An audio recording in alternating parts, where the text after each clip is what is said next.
ঘন জঙ্গলের এক কোণে থাকত এক মায়াবী ঘোড়া আর তার ছোট্ট বাচ্চা। সারাদিন তার হাসত খেলত। তাদের দুজনের আনন্দে পুরো জঙ্গলটাই যেন জীবন্ত হয়ে উঠত। একদিন হাঁটতে হাঁটতে তারা উঠে গেল এক উঁচু পাহাড়ের চূড়ায়। সেখান থেকে দূরের আরেক পাহাড়ে ফল ভরা গাছ দেখে বাচ্চা উত্তেজিত হয়ে বলল, মা, ওই পাহাড়ের ফলগুলো কি তুমি আমার জন্য আনবে? ঘোড়ামা থেমে গেল। দুই পাহাড়ের মাঝখানে ছিল এক গভীর খাদ, যেখানে পড়ে গেলে আর উঠে আসা অসম্ভব। তার বুক কাঁপতে লাগলো। আমি যদি পড়ে যাই তাহলে বাচ্চাটা একা হয়ে যাবে।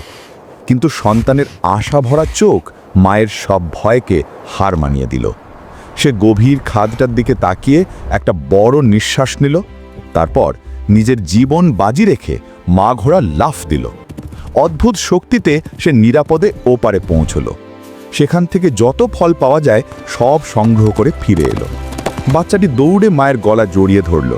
মা, তুমি আমার শ্রেষ্ঠ মা, তুমি আমাকে কত ভালোবাসো। আর দূরের সূর্য ঢলে পড়া আলোয় মা ছেলের সেই আলিঙ্গনে পুরো জঙ্গলটা উষ্ণ হয়ে উঠল। শিশুর ছোট্ট স্বপ্ন মায়ের কাছে সবচেয়ে বড়। সে ক্লান্ত হলেও হাসে, কষ্ট হলেও লড়ে, কারণ সন্তানের সুখই তার জীবনের জয়।